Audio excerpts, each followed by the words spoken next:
On July 31st, 1912, one of the most influential economists in American history was born. Milton Friedman was a very accomplished man, and his economic policy can be summarized in 2 words: less government. Today, I will be laying out his education and early life, his economic philosophy, and a few of his many accomplishments. Milton Friedman was an intelligent and educated person. Because being the first in his family to attend a university, he earned a degree in mathematics at Rutgers University and received a scholarship to the University of Chicago to study economics. While attending this school, Milton met his future wife. Her name was Rose Director, and she was also an economist student. It was meant to be. Because they met in the middle of the Great Depression, they decided to wait until the economy was better to get married and start a family. Milton Friedman received his PhD at Columbia University. Uncle Milty had a very specific economic policy.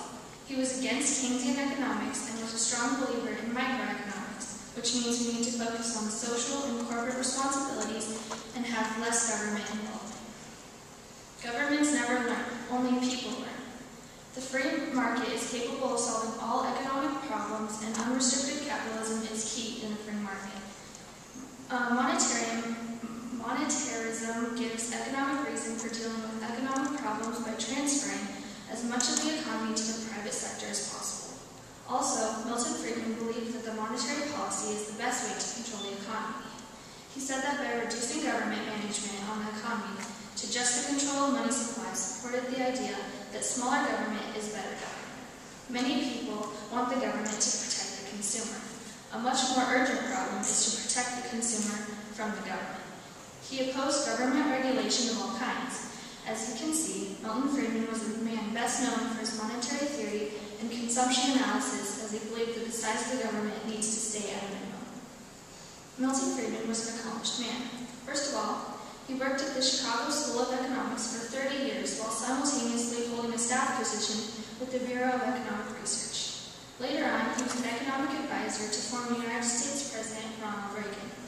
Besides these accomplishments, Friedman received the Nobel Prize of Economics in 1976 for his achievements in the fields of consumption analysis, monetary history and theory, and for his demonstration of the complexity of stabilization policy. He and his wife wrote Capitalism and Freedom. In the 1980s, a television series called Free to Choose aired. This series outlined the economic ideas of Milton Friedman.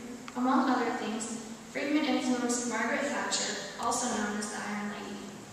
As I have shown, Milton Friedman needs to be remembered. He needs to be remembered for his economic philosophy as well as his contributions to the American economy.